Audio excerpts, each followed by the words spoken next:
think we're live. This happens every time I do these, where I spend like 5 minutes wondering if we're actually live. That's normal, isn't it? Yeah, I think that's what usually happens. Of course, I spend half the day wondering if I'm live. You know? Yeah. Well, okay, it says some people are watching, so presumably it is working, so that's good. So hello, everyone. Welcome to the second of my Booktube anniversary live show parties. So there's one on Sunday, and then today I'm joined by some other amazing booktubers. So because I don't know if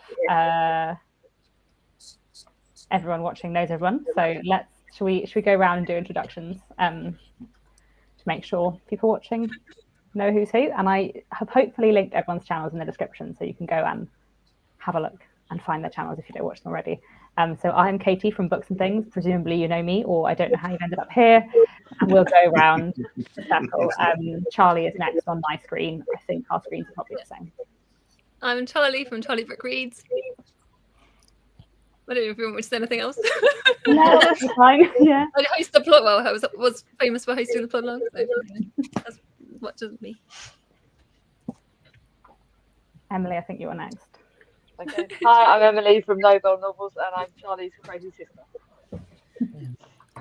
Coming down to me, I'm Ros from Scally Dandling About the Books, the notoriously unpronounceable channel name. I never thought anyone would have to say out loud, so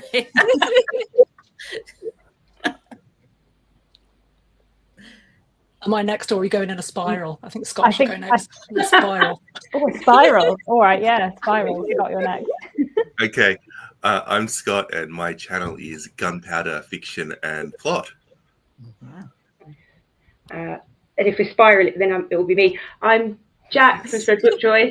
I'm not spiraling. I'm fine. I'm just not in a spiral. I'm Jen from the imaginatively titled Jen the Librarian.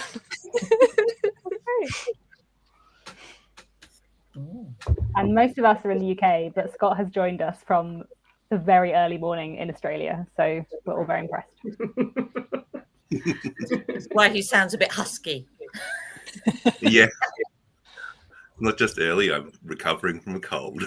Oh. No, don't stress. Don't stress. Well, I watch everyone on Booktube on like 1.25 speed. So whenever I talk to booktubers in real time, everyone sounds much slower than I'm used to. Same. I speed everyone up. Got a long watch later playlist to get through, you know. So do I, Katie. I do exactly. Yeah. Me too. Yeah, I speed everyone up too. It makes me anxious when I speed people up, though. I get genuine heart palpitations. No, it does. It makes me anxious. Not that it takes a lot, but still. I think because I listen to audiobooks sped up as well, and I talk very fast, so I just speed up all media to be my speaking speed. And then actually, Katie and you and Scott are the two booktubers that I don't listen to at double speed. It's a little bit less. Yeah. And I know you don't speak. I don't think you speak particularly fast, Scott. I don't know if it's the accent, but when I speed you up, it's so I kind of do 1.5. Scott and Katie. I think some of the Americans I have to go up to 1.5 because I can cope with that. But anyone else, if I try and go it up to 1.5, it just gets mad. So it's 1.25. Yeah, no, I'm a double speed woman, but not Katie, and also not Scott. Do you know what, Scott? I'm going to accuse you of something that I'm sure is not true. I've sometimes wondered if, when you do your really long videos, if you might have speeded it up a bit. That might be it. That might be it. Caught you out. I've done that in the past, but I don't do that now. Oh, interesting, because I digitally slow down my videos because I talk way too fast. But I haven't really thought that, someone could speed up their videos if they wanted to. Yeah, no, I used to do it because I thought it would improve retention and play with the stats. And now I just think that all of that is mumbo jumbo and to just make a video. Pretty much it. actually, it was your advice that made me think about, like, so I was like, oh, you have to have an upload schedule. And I think you commented on a video. I don't think that's true. I think that's nonsense. And I was like, great, that works for me. That it's nonsense. Yeah, because I've listened to you guys and had like a couple of days, like I'm having a couple of Mondays off, and it's like really strange only having one video a week for a change. And I was like panicking about the numbers. I was actually, like you guys say, it doesn't matter as much. No, I don't think people notice except for you. Olivia-Savannah's here, so I'm going to add her. Yay! So, we've gone round and done introductions. If you want to also introduce yourself. Okay, sure. I'm Olivia-Savannah from Olivia's Catastrophe, and I read a little bit of everything. You do. Thanks for coming and joining us. I'm so happy you're here. Yeah, me too. Good to Nice, see good you. fun. Oh. We were talking about watching Booktube sped up and slowing down or speeding up our video. Who watches it sped up? They all do. Yeah. Well, the only one who doesn't, Charlie. No, occasionally, like if I feel like I've got behind on people's videos, I do. But like genuinely, I'm not lying. It makes me anxious. So I think I'd rather miss people's video and watch it at normal speed. I'm sorry, because otherwise it just makes me go, ugh. But it does. I think I'm just always behind on videos. So my watch later playlist is usually like between 80 and 100 videos, and then I sometimes try and reorder it and put newer videos near the top and watch them first. But yeah, I always end up therefore watching on faster speed. I gave my up watch later list has about 350 at the minute. Yeah, I gave I up don't on it. use it anymore. Because that also makes me anxious. Yeah, I stopped using the watch later list pretty early on. I've still got videos on there that have been pulled by the creator now. So That's when you know it's bad. I yeah, don't even know my watch later playlist. I don't even remember looking at it. I just try and watch people. I have to kind of prioritize people that I know I'm gonna like their videos, and like people that are my friends and that I'm loyal. You know, prioritize. I can't always watch everyone's. I can't. I think because I'm subscribed to so many people, I feel like if I don't add them to my watch later playlist, what if I like miss like one particular video that I would have really loved to watch, and then I would feel sad about it. So then I sort of go through and add things to my watch later playlist, and then like whittle it down to the ones the videos I'm like most excited about. But there we go. Good fun. There's lots of busy chat in the comments with lots of people sending you good wishes, Katie. Yeah. I'm just noticing. And then, people. yeah. Because 10 whole years of books and things, yay! That deserves a fireworks if ever there was one. Oh, Oh, there you go. I didn't know that was a thing to do on. I'm always going to do that. If I'm here, He's you always get all the like, emojis from me. exploding on the screen like that. Like, how she does it. I don't even know where the button for that is. So If you're like it's an Apple, I don't know. Is it an Apple thing? I don't know. On an iPad, is that what it is? It's on I don't know. All I know is I have a Mac thing. It's an Apple thing. It does stuff. You have to check my phone, Charlie, and see if you can. And then you can do hearts as well if you want to, which I always give hearts to people. I like to imagine that you're actually magic and that you're Yeah, that's actually exactly what it is. I think that's what it actually do is. it. And it's like a very good way of like giving love and celebrating. Very visually. Very Charlie. I'm just laughing at someone commenting that they've only just learned to speed up audiobooks this week. And you can speed up videos as well. Speeding up audiobooks is a great thing. Who listens to audiobooks sped up? I do. Yeah. I listen to it. We will do. Again, for me, it's normally if I'm not enjoying it. Oh. Okay, yeah. So with me, everything sounds slow if I don't. Yes. It gets to that point. Yeah. It starts to sound slow. I think as well, because an audiobook, like the way that they're reading it, it's good that it's slow, because for some people that will be better, and that probably is a better way to perform an audiobook. But then sometimes I just want it a bit faster, and I concentrate better if it's like 1.3 speed. And then sometimes if I'm listening to an audiobook when going to sleep, I'll put it down to like 0.9, and then it's nice and slow. That's a good tip. So Rosamund Pike, Pride and Prejudice on 0.9 speed. You can do a nice, gentle sleep. We should try that. Yeah, it's good. Do you have to have specific books when you're drifting off to sleep? Because I've learned my lesson from like falling asleep to like Andy Serkis reading Lord of the Rings or someone reading, and suddenly they're shouting and they're orcs and stuff. Like, like woken up by all these noises. Yeah, it has to be something gentle. Yeah, I think usually for falling asleep, either like a reread or like a light non-fiction that is not very serious and the tone is quite like the same throughout, because I think like some fiction is very like it can get very shouty. Like I used to sometimes fall asleep listening to the Sherlock Holmes audiobooks narrated by Stephen Fry, and most of the time it's really fine, then every now and then something dramatic would happen and suddenly there'd be a shouting bit and I'd wake up. I woke up to because Rosamund Pike reads they re-recorded the Wheel of Time books, and she reads the new ones, and it's far better than the original recordings for me, because I didn't really like the original recordings of them. And I woke up to her shouting, there's these creatures in the book, and I woke up to her shouting, Trollocs! because that's the name of the creatures in the book. It just woke me up. Trollocs really loudly. Yeah, so no fantasy that's being well acted by Andy Serkis or Rosamund Pike before you go to sleep. I top tip. Yeah. I can't read scary books before I go to sleep, or books that require brain power or anything like that. Yeah. I've already bought my book up for tonight to make sure that I'm all ready. What are you reading? I just started The Whisperwicks, which is like a Jack. They're great. Yeah. So I want to read the second one, because the second one came out this year, didn't it? Well, this is my joy of reading in June. I decided I really wanted to read it, and I've literally just started it, and I'm already like loving it. So I'm going to carry this on going. It's a great book. Emily, you'll be pleased I am reading A Sign of Her Own, which I'm nearly done. I'm 3/4 of the way through. What do you think of it? It's very, very good. I love it. I told you. Yeah, it's really, really good. I'm really sad it didn't make the Walter Scott Prize shortlist. I feel like it should have been on the shortlist. Must have been a very good shortlist then. Oh, it is. I'll tell you what, that Sign of Her Own is probably, even though I look back at last year's book, my top list, and my top book was Brothers This Night. But if I actually look back and think about what I actually remember the most and love the most, The Sign of Her Own was probably pretty close, like, if not my favourite book. And the author was absolutely lovely as well. Like, she's absolutely so sweet. I hope she brings out another book, so I'll buy it straight away.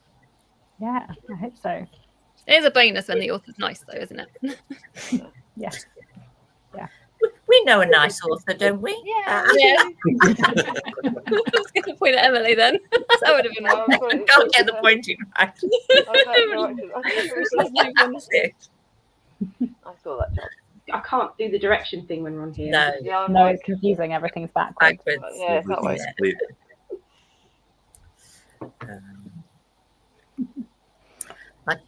It's very good. I'm just looking at Angela, who said that you were the very first booktuber that she watched. Katie. Oh, that's so lovely. Oh, lovely. I think you were probably the first UK booktuber. You, Claudia, I think the first UK booktubers I watched. You were the first one I watched, Katie. 100%. Oh, nice. You're the booktuber that I watched that got me into reading classics. Good. First, it's true. Because I obviously read them at school, but I started reading them again because of Katie. That is true. That's an actual true fact. Yeah, I'm so. It's been really nice this last week. Lots of people commenting, being like, "Oh, I've been watching since like 2017 or 2018 or whatever." Because I think, like, obviously there is a turnover of people watching, and I think I didn't necessarily know that there were tons of people who had been watching for that long. Like, there are some names I recognize in the comments, but I don't really necessarily have a sense of how long people have been there.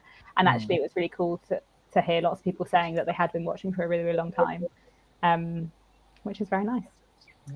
I had loads of comments about you on our video and on mine. Oh, thank you. There were so many wonderful comments. So much. That was such a lovely thing to do.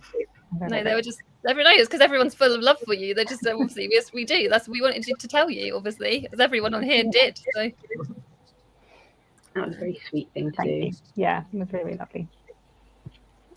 Yeah. And I finally read The Warden this week, Katie, by the way. That's because of you. Oh, good.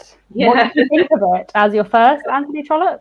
Actually, it was a couple of weeks ago. But yeah, it was my first Anthony Trollope, and yes, definitely very much something I would enjoy. So I think I remember having a chat with you in York about, because because you constantly talked about how much you loved Anthony Trollope, and I thought I must read it. And then when we were in York, I picked up that copy of The Warden, and I really enjoyed it. And apparently that is not like the best of the Barchester books really to start with. It's the first one, but it's like sort of a bit drier than the others apparently. But I really enjoyed it. I thought it was Barchester Towers I love.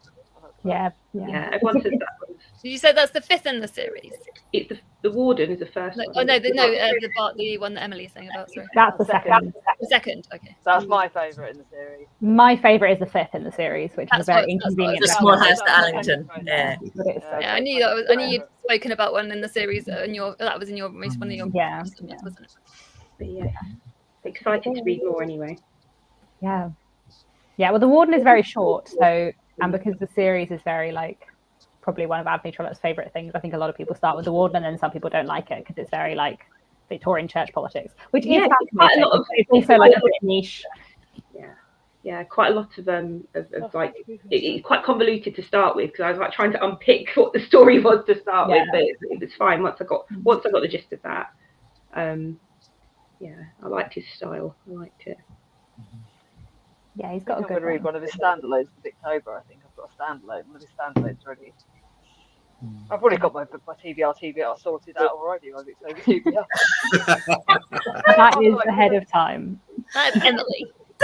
But Emily, you haven't heard the exciting challenges yet. Yeah, unless she's been bringing Roz's ear and getting them sneezily. I mean, I don't think we haven't decided any challenges. So what you think? Because Roz probably knows them all, and she's feeding them to Em. I'm joking. I've just got books in mind that are on my shelf. I want that one, and I want that. Emily one. will make it fit whatever anyway. Yeah, Emily will. I haven't even worked out my Jane Austen July TBR. Yeah, I got that like 2 weeks ago. I've not decided. I haven't got a book for the contemporary of Jane Austen yet, so I might borrow that from the library, because I'm trying not to buy too many more books. So there we go. That's about it. Other than that, it's already decided. Charlie's giving you a look like. I'm trying to be nice tonight to her, because I've got to be nice. Mainly because I jabbered her all morning and made her come over this morning just to give me books. Yeah, she's asked me to. She's got me to bring 4 books over that she won't even read for a year. It is possible that there are some people on here that don't know your sisters and are thinking, what's wrong with these people? Why are they being people hate each other? No, I'm sorry. She's my big sister. Yes, definitely. Someone has asked us. Well, I've been talking about my favourite books all week, so does anyone else have a favourite book to share?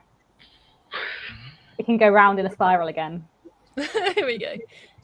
I can tell you a favourite that I read recently. I read Small Joys by Elvin James Mensah, which I go on about that book all the time because it's like one of my favourite books. I've read it. This is the 3rd time I've read it this year, and it just makes me smile, even though I know it's about a hard-hitting theme about mental. Like obviously we start with the character, and he's battling with his mental health, and then it's just the most gorgeous book, and I love it, and it has one of my favourite characters, Muddy, in it. That is me. Emily, do you have a favourite book to share? I kind of actually reread a like historically fiction Rosie Henry book, like The East End Angels, and I really enjoyed that. But my favourite book of the whole probably week. Don't judge me, but Page Toon's latest book, I absolutely loved it. It was like sugar candy, and it was just what I needed.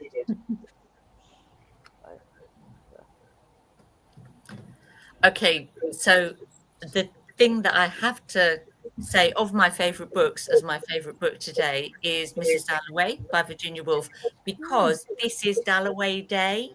Oh, yeah. Okay.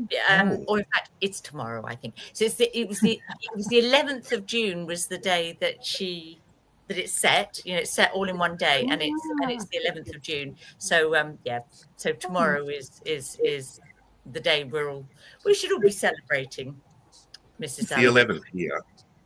Yeah. There you go.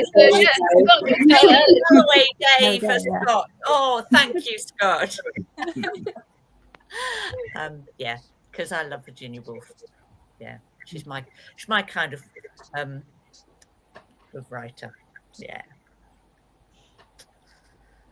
So if we're spiraling, it's Olivia. Oh. Yeah, don't worry, Olivia. I struggle to have a favorite, but at the moment I'm reading the graphic novel adaptation of Kindred by Octavia E. Butler. So I'll say Kindred is definitely one of my favorite books. I think Octavia E. Butler is fantastic. So yeah, Kindred's great. Yeah, I like Kindred. I've only read the graphic novel, ironically. I think the first book I ever really loved, and I always call it my favorite book, but I'm not really sure if I have a favorite, but it's Alexander Dumas' The Count of Monte Cristo. That's a good one. Still not read that. I must read that. I listened to it on audiobook, and it's a good 50 hours, but it's great fun. It's not a small book. No. But a page turner. Apparently so. I don't have a favourite book. I have some favourite books. I suppose I could talk about a book I read recently that I really, really enjoyed. I enjoyed A Little Trickery. I read that on holiday. Oh, so good. I really, really enjoyed that. I thought that was great. And was it? It wasn't shortlisted, was it? It was only longlisted for the Women's Prize. Was it longlisted? Robbed. Yeah, it's That's a great book. I really enjoyed that. I think that's one of my favourite reads of the year so far. That's one of my favourites, actually. Tib Ingleby. I know. Yeah, wonderful. I really enjoyed it. Great audiobook as well. I kind of listened and read it. I sort of flipped between the two.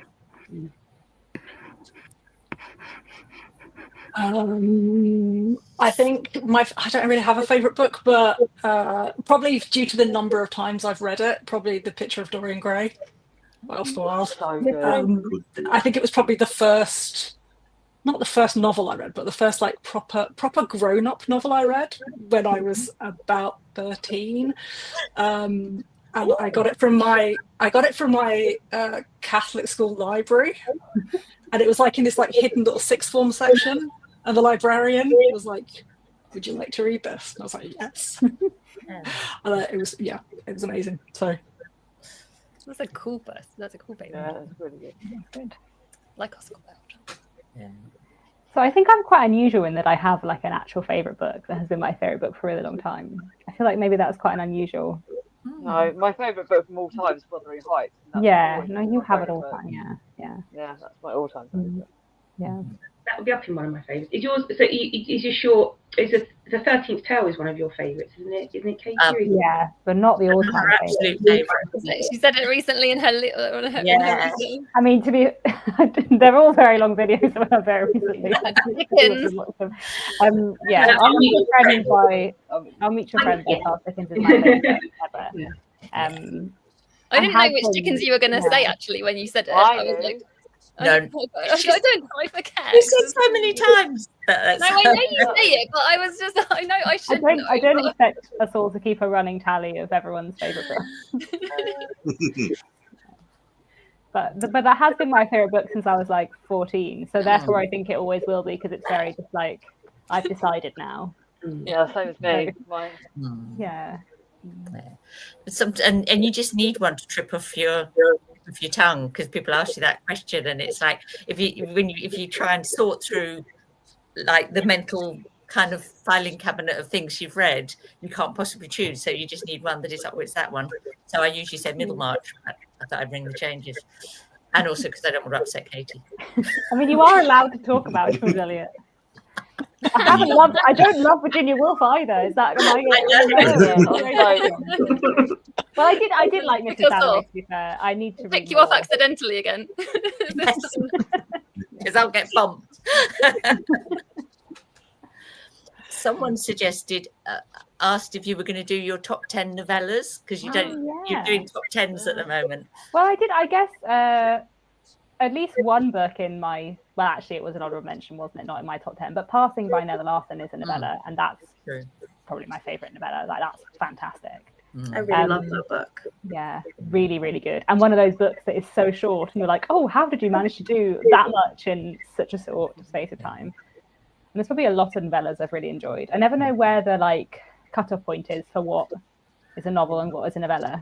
Is it like a word? Is there a word count for it? I think there is a word count, but unless you like, if you're reading a book, you wouldn't necessarily know what the word count is. Yeah. Sometimes they just make the font really small. Like I read Giovanni's Room recently, and I was like, "Oh, it's so tiny," and then I actually read it, and I was like, "It's not that short, really." And sometimes they do the opposite. I just read Hunchback by Sao Ichikawa, and that like is about 70 pages, and the margins are really, really big. And I was reading it, and I was like, "Oh, this is even shorter than I thought it was." But that is another book that packs an awful lot into a very short space of time, which is very good. But yeah, maybe I should do a video on novellas. Anyone else have any great novellas to recommend? I liked Reamble. Is that right? Reamble by Priya Hine. Is that how you say it? Is that a novella though, or is it too long? I don't know. It might be a bit long. I don't know. It's probably a bit long. I'm trying to think. I don't know if it is a novella, but I really couldn't believe the amount of stuff in Elena Knows, the Crowded Scenario. Yeah, that was amazing. That book was so powerful, and I'd read it in about, I don't know, sat an hour and a half or something. I just sat and read it, and it was just but so much in it, unbelievable, so clever. Yeah, that's a great one. I think my favorite novella of sort of recent years is Boulder by Eva Baltasar. And again, it's one of those books, it's really short, but you feel like you've been on this huge journey through this person's life, you know. And I love that. Yeah, that's a brilliant book. You're all reminding me of all the favourites. Shall I tell you what I'm reading at the moment, though? Yeah. Okay. Well, I very nearly didn't turn up for this live show, okay, because I'm reading The Wonder by Emma Donoghue. Oh, I've never read. good. I'm reading because it's Katie's week, you know, her readathon, and to read historical fiction, and you know, you'd said it was a favourite. I've got 40 pages to go, and I had to stop and to come and do it. It's like I can't bear it. We all feel very honoured that you put the book down. Yeah, but you're enjoying it. Then you are okay. Enormously. Yes. I always feel it's like pressure if I have recommended a book a ton and then people read it and I'm like, oh no, what if they all hate it? Yeah. It would be my fault that they spent their time reading it. But it's okay. Good. It's brilliant. I feel guilty that the book I put on my TBR for the readathon, the Midnight News by Joe Baker, I'm over halfway through it, but it's just, I don't like it. I'm like, I don't even know why. It's got about mental health in it. It's really, I've gone too far, and it's just, I keep hoping it's going to get better, and it's like, it's going straight back to the charity shops. Well, someone else will find it and they'll enjoy it, and that's, you know, the beauty of books. We don't all always like the same good books. And also not at the same time of life, you know. There's the thing. I've read this really good quote in the new Lucy Mangan book, Bookish, and she said that she puts away the way that people put away wine, except the wine. You're not waiting for the wine to be ready. You're waiting for yourself to be ready. And I was like, that's such a great quote. I loved that. I thought it was a really good way of thinking about it. Yeah. Although there is something very special about a book that you read maybe in your teens and really love, and that you carry on loving, you know. Someone in the comments is talking about Pride and Prejudice like that, and you know, that's the one that, like, if I had to name a favourite book, and I'm not going to name it as a favourite book, but it's the book I own the most copies of, editions of, I should say, and that I just return to most regular. I know it's not. I wouldn't say. I don't think it's the book I've read the most, but it's up there. It really is up there. And you get something different out of these things, especially classics at every, you know, later stages in life. So yeah, I think Pride and Prejudice. Yeah, I think Pride and Prejudice is my most read now. I think it's finally overtaken Wuthering Heights, probably. I reread that this year for the first time in about 10, 15 years. Wuthering Heights. Yeah, I couldn't put it down. So much. Yeah. That was my first Victorian. I don't know, it was my first Victorian novel, but the first one I really loved. And that's a good one to reread again as you get older, because it's such a weird book and there are so many different ways of interpreting it. So like if you read it at lots of different stages of your life, you'll see different things in it. And, yeah. I'm reading Anne of Green Gables for like the third or fourth time in September, I think, and I can't wait because everyone keeps telling me I'm Anne because I'm so daffy like Anne is, and the childish stuff reminds me of being a child. I love that book. It's when you read it as older, or when you're older, it's kind of Marilla's book that you read it for. When you read it, it's so when you read it when you're a child or read it when you're younger, and you're reading it for Anne, and then when you get older, it flips around. I always cry reading that book. Sad book. I just saw one of the people in the comments. I think it says Michelle said that she recommends Lois the Witch. I bought that recently. Oh, so yeah. thank you for saying that you liked it. I think it was a Victoria read a few years ago. Yes, it was. It was in Gaskell's Gothic Tales. But yeah, that's a very good short book. We've had a few other good recommendations for short novels. That's probably my In favourite. the Castle. Very, very, very good indeed. Yeah, fantastic. And Foster. I haven't read Foster. I have read Small Things Like These. Right. Yes, that one. Yeah. Foster's I haven't heard really of good. Lady L. Yeah, I should read Foster. Yeah. A few other novella recommendations. I read A Room Above the Shop recently and it broke my heart. It's such a good book. It's really, really good. Okay. Is that the one with two men, Charlie? Yeah, it's set in Wales in the 1980s. And the author, I'm so tired, sorry. The author, I think he's like also an artist, and so like he said, it's like you've got like snapshots at the beginning. It feels like very much part of it kind of feels like snapshots into this life, but yeah, it all pulls together, and it's just so gorgeous. Oh, but it made me sob. Kerry recommended that. So, yeah. One I've had trouble Oh, did you sourcing not? at the moment. Oh no, I do think you would like it, Scott. Yeah, no, It it's took me a hot one that I second to get into it because of it's very. I think you probably get into it a bit quicker than me, but yeah, it's quite vignette-y. Like there's something about it because yeah, like I said, he sort of wrote them apparently in all these different sections to start with. Like it was like all these you had all the pages apart. You know what I mean? And then he put it all together. But this the end. It all comes. He's done it pretty beautifully. I feel like I'm not saying it very well. But you know what I mean? Yeah, all these disparate parts all together to make this like story, and it's so gorgeous, so gorgeous. I might have to spend a bit of money on it. I hope you like it. How do we say that? Because it's expensive for your end to get books in there. Oh no, that's okay. No, I did Go to my side. I did just read Spoonie's book, which I didn't plan to read. Spoonie's book. It was Twice Upon a Time by Michelle Harrison, and it was like supposed to, I just fancied it's like a middle grade like fantasy book, and I was like, oh yeah, I just kind of need that at the moment. And it's actually got Spoonie's work for tinnitus, and it was like, oh, it was like has smashed it out of the park, and I was really loving it. She's a great author. She's really, a Pinch of Magic author. She's lovely. Her books are great. I just loved it. I really did. And it's about twin sisters, which I absolutely love. And the sisters, so good. So many good books out there. Yes, there is. Gareth also recommends some Steinbeck. I've never read any Steinbeck. I haven't hugely got on with Steinbeck, but I feel like that's a very controversial opinion. I only like I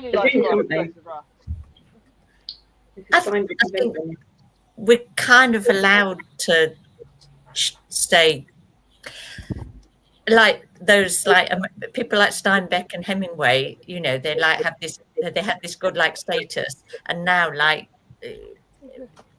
you look back on those men and you think, well, compared with some of the other things that have been written at the same time, were they really that much better, or was it just something about they had that sort of bad boy image, or they appealed to a certain sort of reader? Not that they didn't write good books, but it's okay, I think, to not feel we have to read them.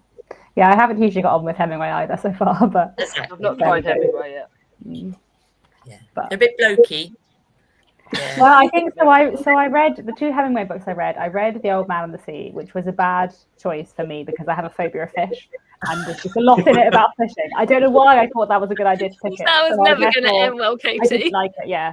And then I read Across the River and Into the Trees, which I think is not considered one of his best. I think Brian from Bookish says that's a bad Hemingway, and he likes Hemingway. So I've obviously just haven't read the best ones, or therefore. Steinbeck, I've read The Pearl of Mice and Men.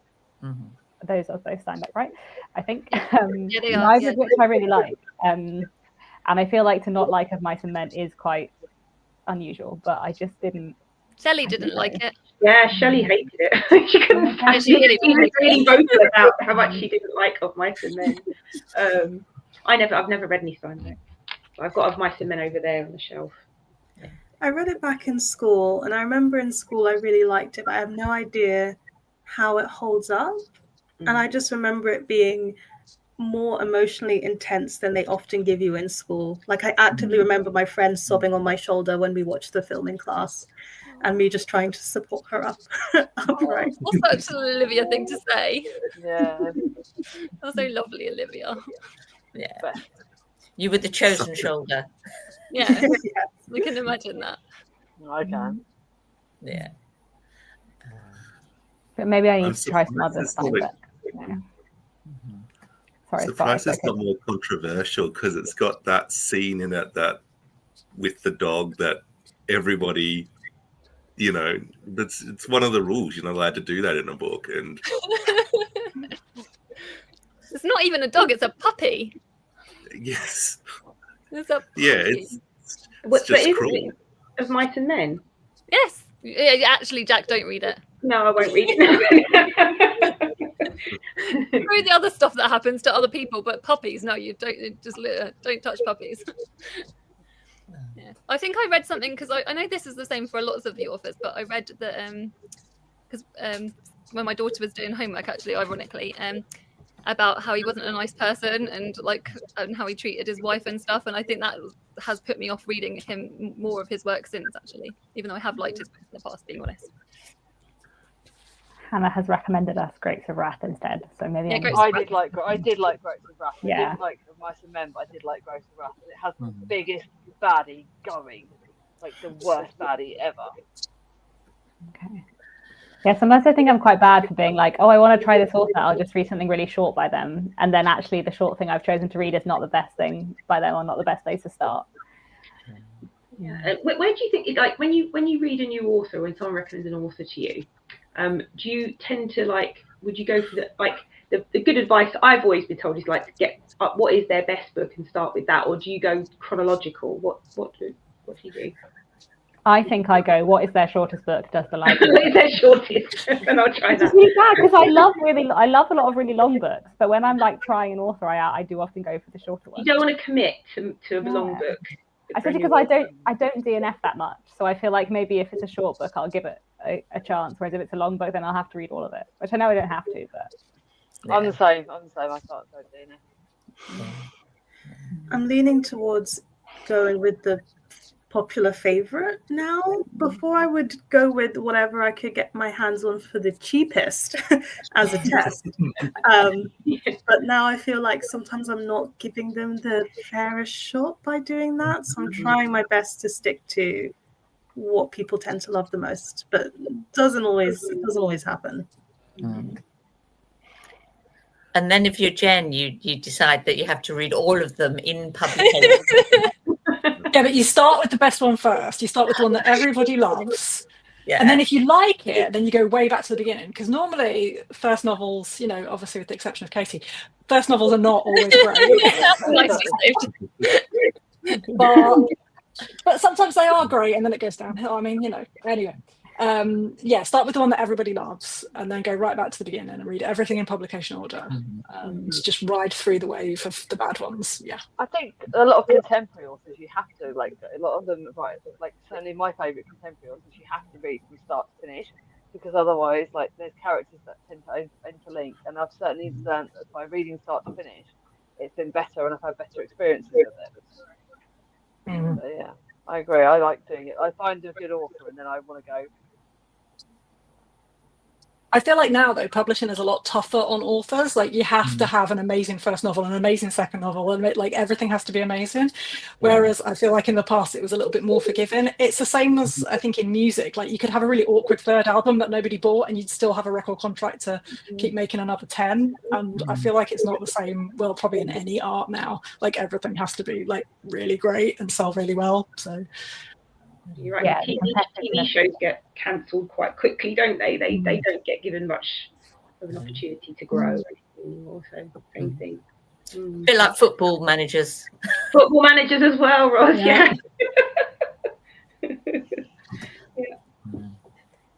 I'm just going to give a shout out for Roman, who's put The Waves by Virginia Woolf as a recommendation.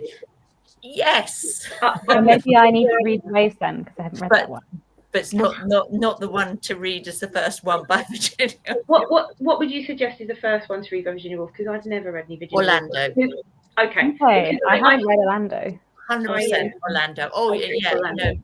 Orlando is really good. It's really good because it's historical fiction, but it's got the wolfiness, but with lovely historical fiction kind of elements to it, and because it's all this, it's it's sort of very non-binary as well, so it's got a kind of contemporary quality, although it was written then.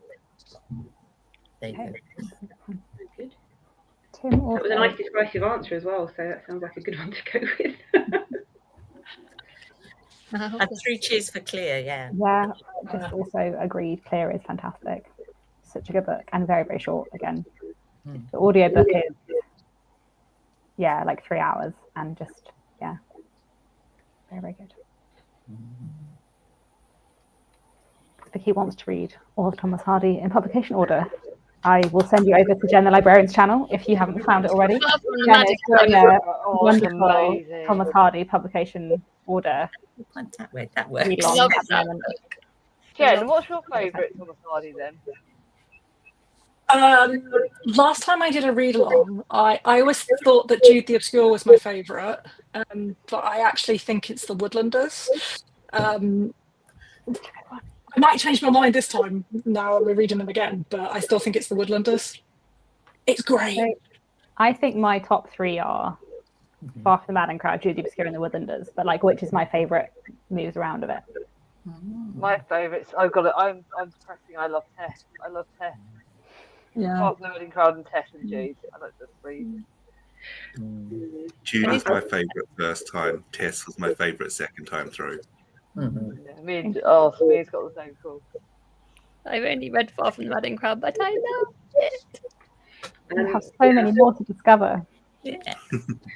It was Misery May that got me to read another Hardy, because I read Tess at A level and I hated it with a passion, and I thought I'd never pick up Thomas Hardy ever again, and then I picked up Far From the Madding Crowd. I think I picked up Jude the Obscure for Misery May, and I can't remember which I picked up first, but I really enjoyed both of them, so I think I need to go back to Tess. And I've got my old A-level copy over there with all my scribbles in it, so probably quite furious scribbles from my 17-year-old. I've got my Hardy's over here, and they're just under my bookshelf up there, and I'm like, which one have I not read yet? Yeah, I think Hardy actually, like what we were talking about earlier, he's one of those authors where I feel like a lot of people start with Tessa D'Urville's because it's the most famous, but I don't actually think it's the best place to start with Thomas Hardy. No. I think there's gentler ways into his work. Yeah. I started with Jude, so. That's very good. We're just hardcore. That is so Jen. Well, actually, it's because I'd heard that it was a novel about someone trying to get into university. Like, somebody told me.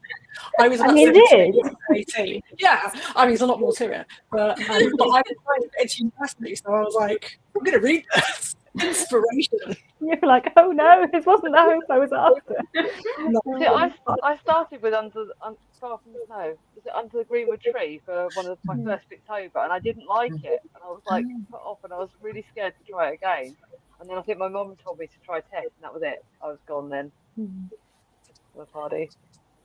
Haven't read any before, but I've got Tess, I think, because of Scott, so I will try some at some point. I hope you like it. So true. Didn't realise it was a contentious starting point.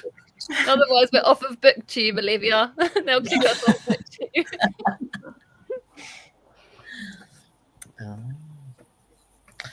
Good old Thomas Hardy.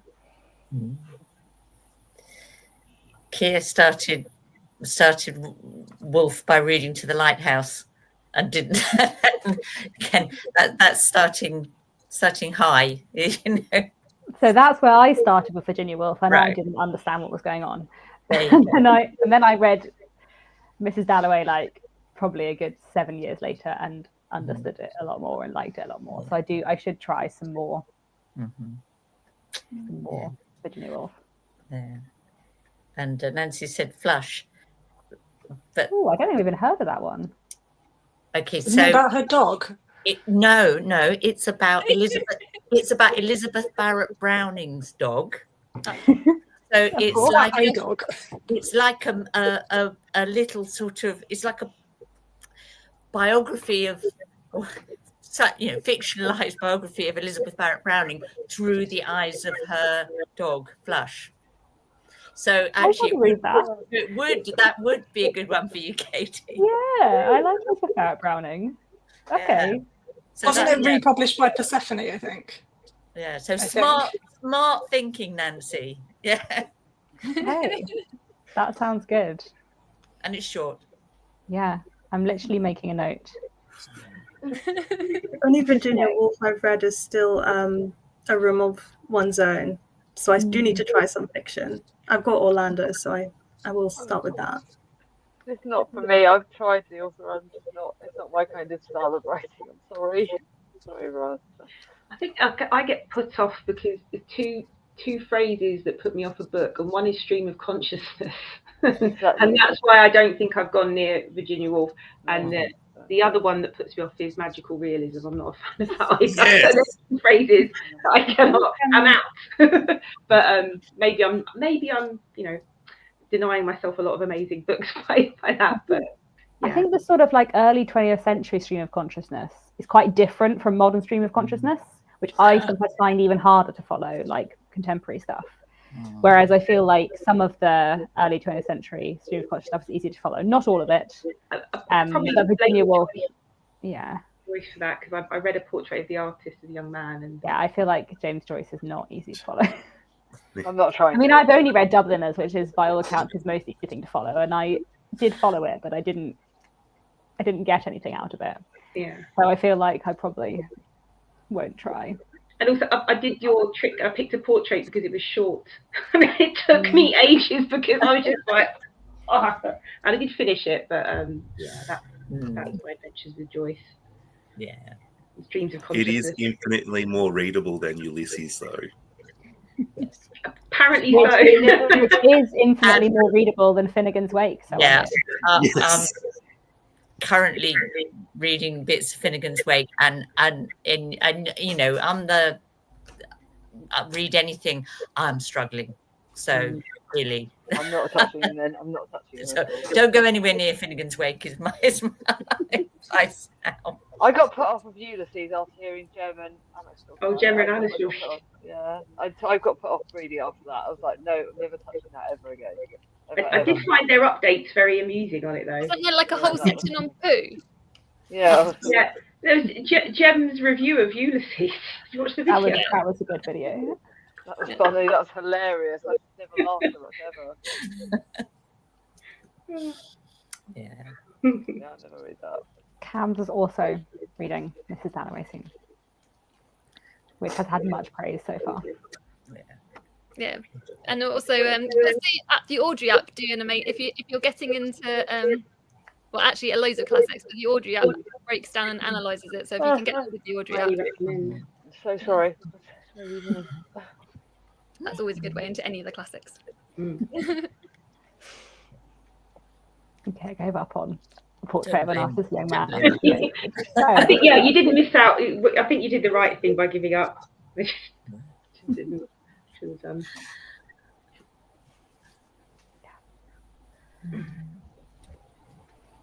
So many authors out there that are fun to read. So if you're not enjoying someone, then yeah, you've got to just give up. But you said you're not really a DNFer, Katie. No, not really. Nah. Not very much. Which is weird because I work in publishing, and as an editor you do have to DNF lots of books on submission. And now I'm freelance, I don't really read books on submission, but I did used to for years. I did used to DNF professionally, as it were. But that felt different because then you had a particular reason why you were giving up on a book. You're like, no, this isn't the right fit for this publisher, and no, I wouldn't know how to sell this. It felt different, and so I did give up on books all the time, but not books I was reading for fun. But when I'm reading a book, intentionally for fun, I do find them hard to give up on. I've DNF'd a couple, but probably the amount of books I've DNF'd must be less than fewer than 10, not in a work setting, because once I start, I feel like I should finish. But then I also feel like I don't too often pick up a book and hate it. Yeah. Probably better at selecting books for you. You get better and better at selecting what and kind of selecting better books. Yeah, I think usually I feel like I can have a decentish sense of whether or not I'm going to like a book, unless I'm reading a book if I've just picked out a book for myself, I feel like I could probably judge a bit at least whether or not I'm going to like it. And then there's been some books that if I'm reading something because it's on the Walter Scott Prize long list, then I haven't necessarily thought about whether or not I'm going to like it. But if I'm reading it because it's on a prize list, I probably will continue with it. I don't know. But then maybe I would have DNF'd The Heart in Winter if it hadn't been short. Because I knew it wasn't for me, but it was only 200 pages, so I thought I'd just read to the end. See what happens. If it's longer, I think I try and I don't DNF very often. You're near enough. But just because you DNF something doesn't mean you can't come back to it, does it? Because I think sometimes you're not in the mood for that book, or that book isn't the right time for you. So you can, because I've DNF loads of books and then come back to them, and they've been my favourites after. So it's not always the right time for you or the book. That's fair. I'm a brutal DNFer. I will. Yeah. I'll happily DNF something, but I think I also read quite a range of stuff. So sometimes it's really hard to know it's not for me until I've tried it. Does that make sense? Yeah, that does make sense. Does anyone? What's one book that you really came close to DNFing but ended up being a favourite? Have you got any of those? One that you think, if I'd have done that. That's why sometimes I do persevere a bit longer with a book. Yes. Because there are a few like that for me. I read And the Mountains Echoed by Khaled Hosseini a few years ago, and I was listening to it on audiobook, and it's not really a novel, it's an interconnected short story collection, but nowhere on any of the marketing does it say that. And so I listened to the first two chapters, which are two separate stories, and was really confused because they weren't really related and I didn't really understand what was going on. And I was like, I'm not really enjoying this, but I'll just listen to it a bit more. And then I absolutely loved it when I got into it and understood what it was trying to do. And did really, really enjoy it in the end. So maybe that also makes me feel, because I have had one or two experiences like that, and then I feel like I should persevere in case it's great. But and sometimes a book hangs together because you've read the whole of it as well. So sometimes you have to you can only see the genius of some books when you've finally finished and got to the end of it, and see how the sort of structure and the way it all hangs together, I suppose. The Poison with Bible was for me, I really enjoyed it, but I read it with Alice, and about 150 pages in, we were both going, not feeling it, I might have to give up. No, I'm glad I didn't. I really enjoyed it. I remember you saying that, because that's how I felt when I started it, and you guys were telling me, and you were like, no, Charlie, and so I carried on, and actually, like you said, that one, yeah. For me, it was Charlie mentioned as her favourite. I DNF'd, and then 6 months later I came back and I loved it. Small Joys. I just think it was the mood I was in at the time. That's how I'm like, yeah, 100%. Yeah. Oh, you loved force it. yourself to read something you don't like. You end up you feel like you hate read it then, don't you? And that's just like you really liked the 5th season. You put that down. You got rid of it, didn't you? And I sent you a copy and you went, I got rid of this. And you loved it.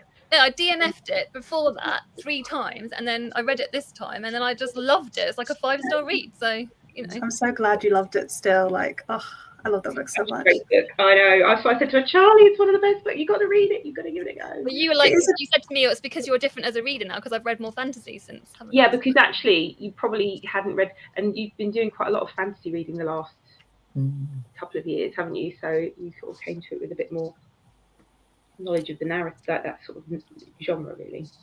And I also think the prologue for 5th season's a bit brutal to get through. So it's not an easy one to start and enjoy straight away. Yes.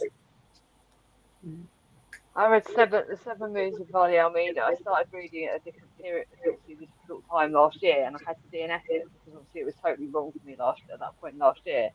And then I started rereading it. I think for your reader song, Katie, I think it was. No, it was for bowel cancer. And I reread it with Angela. No, I was going to read it originally with Angela, and we DNF'd it. And then I reread it for Charlie's reader song, and I loved it. I thought it was amazing. Yeah. Very brutal, but I'm so glad I kept it. I'm so glad I kept it because I really thought it was a lot better. Some books you kind of have to find the voice until you find the voice. So like Moby Dick was that for me. Like I started reading it and I was thinking, why on earth does anyone read this? And what am I, and then like, but there must be a reason why, so I'll keep going. And then I kind of found the voice and then I just loved it. But yeah, it would have been really easy to stop. And then so I don't DNF a lot because I think I might be missing out on something if I can just tune in. So, but I'll DNF something if I think it's just really, if it's really badly written in my terms, then sometimes I'll think, oh, whatever happens, I'm always going to be irritated by this. Once you notice something like that, though, Roz, it's hard to unnotice it. Once you start to see the way a character speaks doesn't really ring true or whatever it may be, and then you can't unsee it. So you can't suspend disbelief and you can't sink into the book. It's then just words on a page, isn't it? So, where I'm thinking more about that than the story or the characters, then that's the time to abandon it. Yeah, I have sometimes switched to the audiobook if I'm really struggling with a book to like try and give me a different way into it. And get a voice. Yeah. That's a good tip. Or occasionally, if you're reading, I read a book that has not been very well proofread, and I can't snap my brain out of finding all the errors, and then I have to switch to it on audiobook. Otherwise, I'll sit there putting all the commas in my brain as I read, which isn't. Charlie points stuff like that out to me. I don't know if Charlie's still there. I don't know if he's probably gone to bed now. But if he's spotted a really poorly written book, because he's obviously a writer too, he'll always be like telling me. I don't think I've ever had a book actually that I've DNF'd and then come back to and enjoyed, but I do have authors where I really didn't like the first book that I read by them, and then I use audiobook to try a second one and then really like the second book. Like I think I read an Emma Donoghue book and I don't remember what one it was. I think maybe it was like Haven or something, and I really didn't like it. And then I didn't like it at all. And then I read The Wonder on audio, and I was like, okay, I can like Emma Donoghue. I just chose a bad book to start with. I definitely think Haven's the Emma worst Donoghue's funny. She writes some amazing books and some terrible books at the same time. Exactly. I'm with you on that, Scott. Yeah, I love The catchy. Wonder. Yeah, but The Wonder's brilliant. Yeah, The Wonder. Someone asked a really nice question in the comments. I saw it. I've got it here. It says that as we are celebrating, is this the one you mean? Yeah. I've been saving that. You've been saving that one. I thought it might disappear up the. No, I literally when I found it was as well. Yeah. We think so much alike for us. Yeah. So we'll have this as our last question, then we'll go to bed because I was about to say all of us at Scott are quite tired, but Scott's probably quite tired. He's in a different part of the day. Yeah. He can go back to bed. Yeah. So, which favourite authors do we think would have made good booktubers? Oh, that's a good question. This is really fun. Truman Capote, because he was. I actually think Elizabeth Gaskell, because the way she wrote her book about Charlotte Bronte and that, she was proper little gossipy. She was quite interested in everyone's like news and stuff. I think she would be quite funny. I think Elizabeth Gaskell would be like a quite like chill, positive booktuber, and then Jane Austen would be like really salty and Yes. Agreed. Yeah. So something about like I think Terry Pratchett would be a really curmudgeonly like reviewer of books as well. Yeah. Trollope would be great. Trollope would be good, yeah. Well, I think Elle McNichol would be a cool booktuber. She's a middle grade author, I know, but like when you follow her along, she just seems such a nice person. Yeah. I just when you get that vibe from someone, I can imagine her being like a booktuber. Do you think like Dickens would be too like full of himself? Oh yeah, that would be a good book. I don't know, because he liked talking about and reading his books and so on aloud, didn't he? But yeah, maybe he would just like make his own audiobooks, but not review other people's books. When I was reading The Warden, Katie, you mentioned Mr. Popular Sentiment. I was like, is Dickens? Yeah, what relationship they had between them? I think, I don't know if I don't think they were like friends to my knowledge, but I don't like because like Dickens and Wilkie Collins were really good friends. But that would be a good podcast. They could maybe do a joint book too, but that would be nice. But I think Trollope, I think you can tell from the way he writes about Dickens / Mr. Popular Sentiment that he doesn't necessarily love his writing, but is maybe being mocking in a fun way, but is maybe being mocking in a joke, but also a slightly mean it way. Yes, exactly. So I was I thought I must look into because I know very little about Trollope apart from that he worked for the post office and wrote books in the evening, whatever. I thought, I don't know much about him, but and then we were reading that, Pat and I from Book Chat with Pat, we read it together, and there was this complete like send up of Dickens. The book was The Almshouse, and it's like Mr. Popular Sentiment writes this book sort of like decrying the church, like really sort of villainizing the church in this book and stuff. And I thought I must find out about their relationship and what it was, what if they, I think Anthony Trollope like prided himself on being more of a realist, whereas Dickens obviously wasn't really trying to be a realist. So I think therefore Trollope is a bit judgy of Dickens's wackiness. Yeah. Which is kind of fun. But you could imagine them having booktube channels, like sniping each other in their videos. I think Shakespeare would also be a very good booktuber. I think he would do like book skits as his reviews and make it very dramatic. Yeah, I could see That's a good one. Really good one. Oh, Keir's just said. Oh yes, of course, that's true. Yeah, so they did have a weird family link. I remember that now. Yeah. Right. Oh, they're allowed to like squabble a bit then, aren't they? The family. Yeah, although I'm trying to think when the Warden is from. I feel like the Warden might be pre. It might be. Dickens and Ellen Ternan. And indeed, I feel like her sister was Trollope's brother's second wife as well. I feel like that was a bit later. I can't remember. Went down a rabbit hole at some point in Trollope's family tree because he was a novelist, his mother was a novelist, his brother was a novelist, and his sister-in-law was a novelist. And there's just a lot of Trollope novelists there. Yeah. So once I've read all of Anthony Trollope's books, I can start more on the books of his family. I've read a couple of his novels. So funny. I love that. That's so cool. Yeah. Gareth also says Ursula K. Le Guin and Margaret Atwood could be good booktubers. They would. Could be kind of fun. Yeah. All right. I think that was a good question to end on, and it is 10 p.m. here / 7 a.m. where Scott is. So we will go away. But thank you everyone for joining me. This has been very, very fun, and thank you for everyone coming for coming and watching.